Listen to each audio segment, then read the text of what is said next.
Well, hello, sixth graders. It's Mrs. James. Shout out to Malika, who made me this crown that I love. I'm just gonna wear it everywhere. I'm gonna wear it until it rips. So, I'm trying something new today. And what I'm trying is, instead of me reading to you, like live, I was going to record it and let you listen to it on Canvas. So let's see if we like this. I'm gonna see if y'all like this or if y'all are like, no, Miss James, we've got to do this in person. But let's just try it this time. This is another one of my favorite chapters, and I hope you enjoy it. But I'm on lunch right now, and I hope that I have enough time to read it. This is chapter 11. For me, it is page 111. What page is it for you guys? Hold on, be right back. I gotta check the book. Let's see, Brucey, what chapter are you? Because I want to be able to tell you the page. Oh, and the illustrations are great. All right, for you, it is page 117. So go ahead and turn to that page with me. Hopefully you have your headphones on and you can listen and follow along. All right, chapter 11, Bruce Bogtrotter and the cake. How can she get away with it? Lavender said to Matilda. Surely the children go home and tell their mothers and fathers. I know my father would raise a terrible stink if I told him the head mistress had grabbed me by the hair and slung me over the playground fence. No, he wouldn't, Matilda said. And I'll tell you why. He simply wouldn't believe you. Of course he would. He wouldn't, Matilda said. And the reason is obvious. Your story would sound too ridiculous to be believed. And that's the Trunchbull's great secret. What is? Lavender said. Matilda said, never do anything by halves if you want to get away with it. Be outrageous. Go the whole hog. Make sure everything you do is so completely crazy it's unbelievable. No parent is going to believe this pigtail story, not in a million years. Mine wouldn't. They'd call me a liar. In that case, Lavender said, Amanda's mother isn't going to cut her pigtails off. No, she isn't, Matilda said. Amanda will do it herself. You'll see if she doesn't. Do you think she's mad? Lavender asked. Who? The Trunchbull. No, I don't think she's mad, Matilda said, but she's very dangerous. Being in this school is like being in a cage with a cobra. You have to be very fast and on your feet. They got another example of how dangerous the headmistress could be on the very next day. During lunch, an announcement was made that the whole school should go into the assembly hall and be seated as soon as the meal was over. When all the 250 or so boys and girls were settled down in assembly, the Trunchbull marched onto the platform. None of the other teachers came in with her. She was carrying a riding crop in her right hand. That's the thing that when you're riding a horse and they hit the back of the horse so that the horse will go. All right, she was carrying a riding crop in her right hand. Oh Lord, what is she gonna do with that, you guys? She stood up there on center stage in her green breeches with legs apart and riding crop in hand, glaring at the sea of upturned faces before her. What's going to happen? Lavender whispered. I don't know, Matilda whispered back. The whole school waited for what was coming next. Bruce Bogtrotter, the Trunchbull barked suddenly. Where is Bruce Bogtrotter? A hand shot up among the seated children. Come up here, the Trunchbull shouted, and look smart about it. An 11-year-old boy who was decidedly large and round stood up and waddled briskly forward. He climbed up onto the platform. Stand over there, the Trunchbull ordered, pointing. The boy stood to one side. He looked nervous. He knew very well he wasn't up there to be presented with a prize. He He was watching the headmistress with an exceedingly wary eye, and he kept edging further and further away from her with little shuffles of his feet, rather as a rat might edge away from a terrier that is watching it from across the room.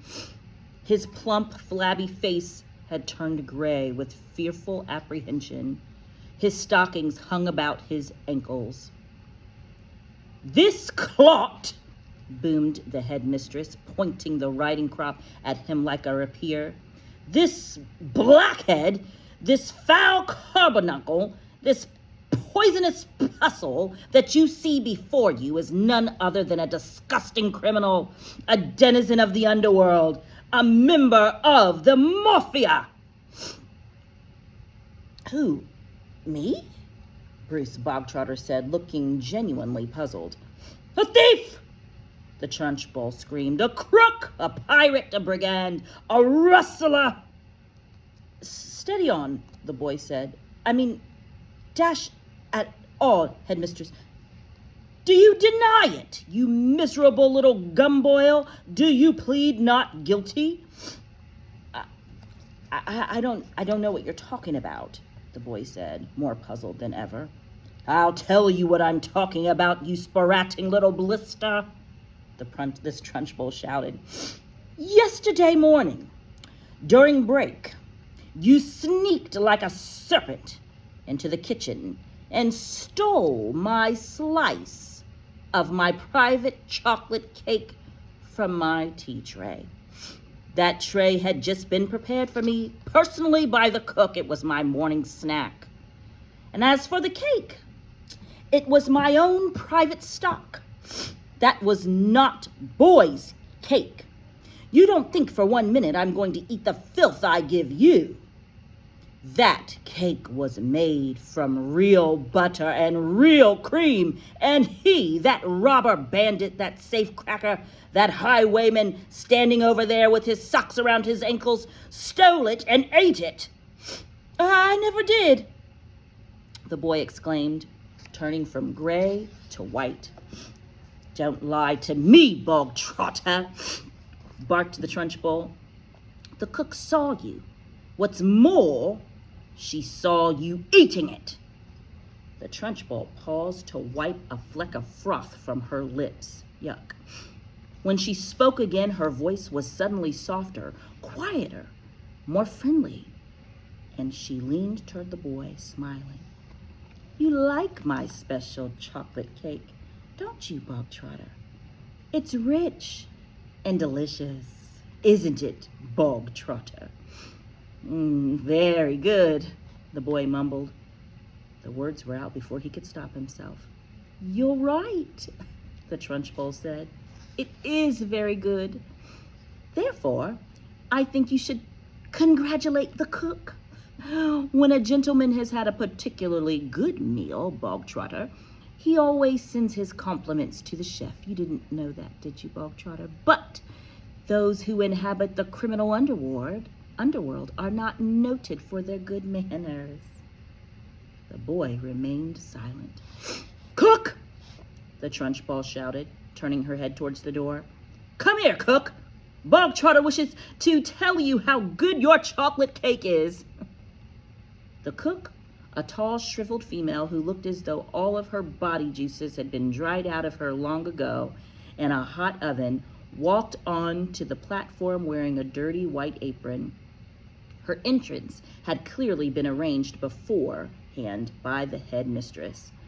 "Now then, Bogtrotter," the Trunchbull boomed, "tell cook what you think of her chocolate cake." Very good," the boy mumbled. You could see he was now beginning to wonder what all this was leading up to. The only thing he knew for certain was that the law forbade the Trunchbull to hit him with the riding crop that she kept smacking against her thigh. That was some comfort, but not much, because the Trunchbull was totally unpredictable. One never knew what she was going to do next. "There you are, cook," the Trunchbull cried. "Bogtrotter likes your cake. He adores your cake. Do you have any more of your cake you could give him?" "I do, indeed," the cook said. She seemed to have learned her lines by heart. "Then go get it, and bring a knife to cut it with." The cook disappeared.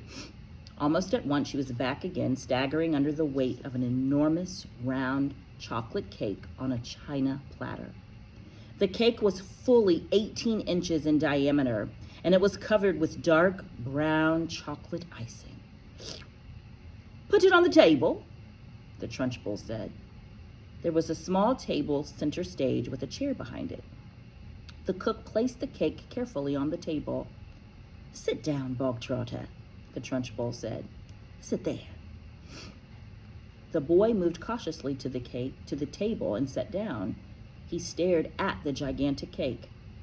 "There you are, Bogtrotter," the Trunchbull said, and once again her voice became soft, persuasive, even gentle. "It's all for you, every bit of it. As you enjoyed that slice you had yesterday so much, I ordered cook to bake you an extra large one, all for yourself."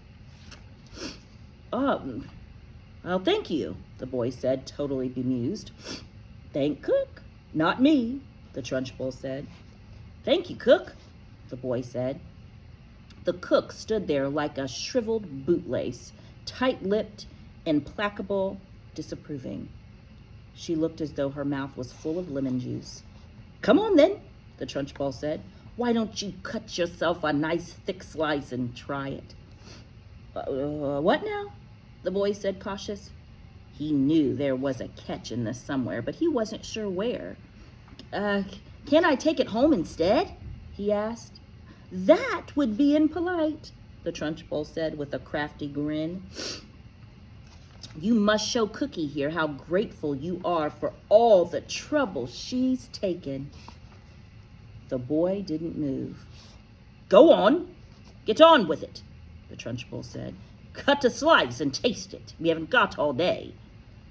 The boy picked up the knife and was about to cut into the cake when he stopped. He stared at the cake. Then he looked up at the Trunchbull. Then at the tall, stringy cook with her lemon juice mouth. All the children in the hall were watching tensely, waiting for something to happen. They felt certain it must. The Trunchbull was not a person who would give someone a whole chocolate cake to eat just out of kindness. Many were guessing that it had been filled with pepper or castor oil or some other foul-tasting substance that would make the boy violently sick. It might even be arsenic, and he would be dead in 10 seconds flat. Or perhaps it was a booby-trapped cake, and the whole thing would blow up the moment it was cut, taking Bruce Bogtrotter with it. No one in the school put it past the Trunchbull to do any of these things. "I don't want to eat it," the boy said. "Taste it, you little brat," the Trunchbull said. "You're insulting the cook." Very gingerly, the boy began to cut a thin slice of the vast cake. Then he levered the slice out. Then he put down the knife and took the sticky thing in his fingers and started very slowly to eat it. "It's good, isn't it?" the Trunchbull asked. "Very good," the boy said, chewing and swallowing. He finished the slice. "Have another," the Trunchbull said. That's enough, thank you," the boy murmured. "I said, have another," the Trunchbull said, and now there was an altogether sharper edge to her voice. "Eat another slice. Do as you are told." "I don't want another slice," the boy said. Suddenly, the Trunchbull exploded. "Eat!" she shouted, banging her thigh with the riding crop. "If I tell you to eat, you will eat. You wanted cake, you stole cake, and now you've got cake. What's more, you're going to eat it. You do not leave this platform, and nobody leaves this hall until you have eaten the entire cake that is sitting here in front of you. Do I make myself clear here, Bogtrotter? Do you get my meaning?" The boy looked at the Trunchbull. Then he looked down at the enormous cake. "Eat! Eat! Eat!" the Trunchbull was yelling. Very slowly, the boy cut himself another slice and began to eat it. Matilda was fascinated. "Do you think he can do it?" she whispered to Lavender. No, Lavender whispered back. It's impossible. He'd be sick before he was halfway through. The boy kept going. When he had finished the second slice, he looked at the Trunchbull, hesitating. Eat, she shouted. Greedy little thieves who like to eat cake must have cake. Eat faster, boy. Eat faster. We don't want to be here all day, and don't stop like you're doing now. Next time you stop before it's all finished, you'll go straight into the chokey, and I shall lock the door and throw the key down the well. The boy cut a third slice and started to eat it. He finished this one quicker than the other two, and when that was done, he immediately picked up the knife and cut the next slice. In some peculiar way, he seemed to be getting into his stride. Matilda, watching closely, saw no signs of distress in the boy yet. If anything, he seemed to be gathering confidence as he went along. He's doing well, she whispered to Lavender. He'll be sick soon, Lavender whispered back. It's gonna be horrid. When Bruce Bogtrotter had eaten his way through half of the entire enormous cake, he paused for just a couple of seconds and took several deep breaths. The Trunchbull stood with hands on hips, glaring at him. Get on with it, she shouted. Eat it up! Suddenly, the boy let out a gigantic belch, which rolled around the assembly hall like thunder. Many of the audience began to giggle. Silence! Shouted the Trunchbull. The boy cut himself another thick slice and started eating it fast. There were still no signs of flagging or giving up. He certainly did not look as though he was about to stop and cry out, I can't eat anymore, I'm going to be sick. He was still in there running. And now a subtle change was coming over the 250 children in the audience. I don't think I'm going to finish this before the bell rings. Oh, let's try. Earlier on, they had sensed impending disaster. They had prepared themselves for an unpleasant scene in which the wretched boy, stuffed to the gills with chocolate cake, would have to surrender and beg for mercy. And then they would have watched the triumphant Trunchbull forcing more and still more cake into the mouth of the gasping boy. Not a bit of it. Bruce Bogtrotter was 3/4 of the way through and still going strong. One sensed that he was almost beginning to enjoy himself. He had a mountain to climb, and he was jolly well going to reach the top or die in the attempt.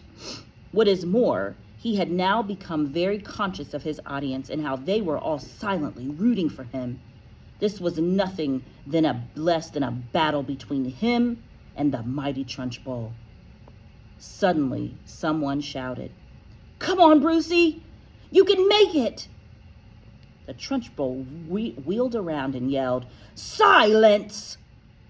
The audience watched intently. They were thoroughly caught up in the contest. They were longing to start cheering, but they didn't dare. I think he's going to make it, Matilda whispered. I think so too, Lavender whispered back. I wouldn't have believed anyone in the world could eat the whole of a cake that size.